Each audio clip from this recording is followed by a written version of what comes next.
Dito nga pala sa Malolos, Bulacan ay nagbigay ng konting pa-welcome ng mga siko at may konting suntok sa mga tropa. Alas 12 mga lang ng tanghali ay nag-asikaso agad kami kasi medyo malayo namin babiyahin. Simula dito sa lugar namin hanggang Malolos, Bulacan, ang biyahe pa lang namin dito ay aabutin ng 2 hours. Kaya umalis muna ako ng bahay para magpalinis ng motor. Medyo matagal-tagal na kasi yung simula nagpalinis ako ng motor. Halos 3 months na nga yata akong walang change oil. Kaya dito pa-change ko muna ang aking motor kasi medyo malayo-layo ang aming babiyahin. Pagtapos ko nga pala mag-change oil ay agad pinuntahan si Racer. Medyo malapit nga lang pala to sa shop kung saan ako nagpa-change oil. At dito nga lang pala to sa Friendship Village.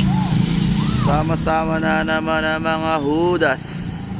Nagsama-sama mga hudas. Bali dito ay magkakasama na nga pala kami lahat. Inaantay na lang namin yung contact namin kung saan yung court na pupuntahan. Medyo nakalimutan kasi namin kung saan yung daan papunta sa court.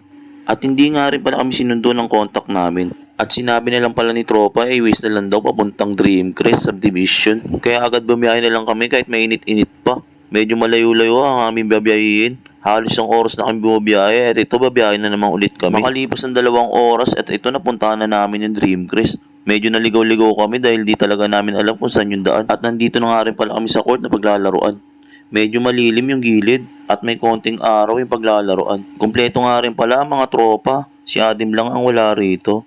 Sa mga gusto mapanood ng mga live na laban dito, pwede kayo mag-subscribe o mag-follow dito sa page na Don't Cry Basketball. Dito nyo mapapanood ng mga live na laban. At dito binubuo na rin nga pala ang pusta. Ang inabot nga pala ng pusta ng Kalawan ay 15.5. Medyo madami nga pala kami dito kaya umabot ng pusta namin dito ay kulang-kulang 30. Kaya sabi ko kay JR ay bawas-bawas na lang muna sa pusta. Bali nagsimula na nga rin pala ang laban. Kasama nga pala namin si Boss Ambo, ang Dalaki Charm.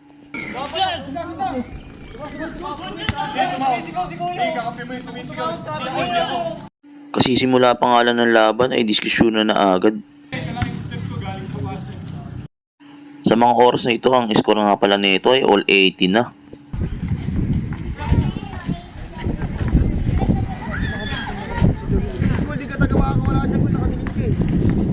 Bro.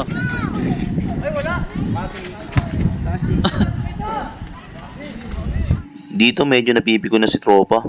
Kaya dito na masisiko si Dagol.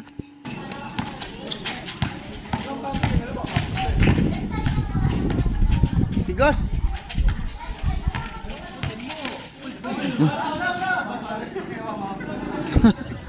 Ano yun? Nasiko daw siya ni Dagol kaya bumawi lang siya. Pero hindi yun intentional sa siko. Sa kanya kasi medyo obvious na. Tigas.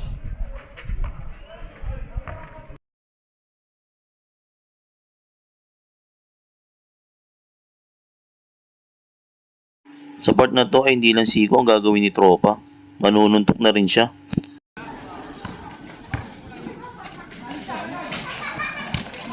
Takbo, ayun na, apat. Oh, good pa rin. Dolan! Hindi na ako nanula. Ito lang, ito lang.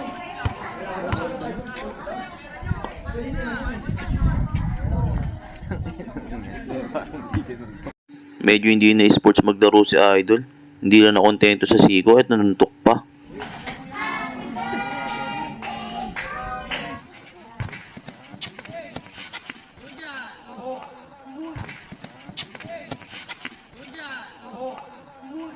Dito tuloy pa rin ang laro kahit medyo nagkakainitan na.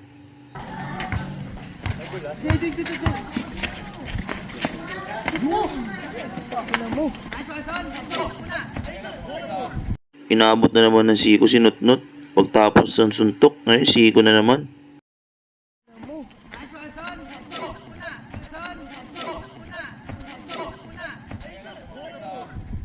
Pero baliwala ang lahat. Tuloy pa rin ang laro kahit mainit na ang laban. Medyo madilim na nga pala sa mga oras na to. Sobrang tagal kasi ng possession dahil sobrang higpit ng depensahan. Dagol!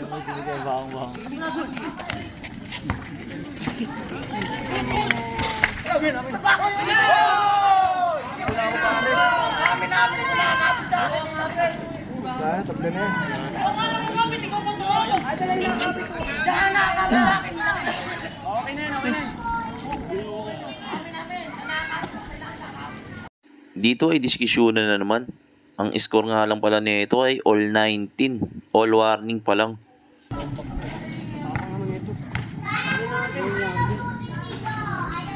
Laro lang tayo para kami nag-away.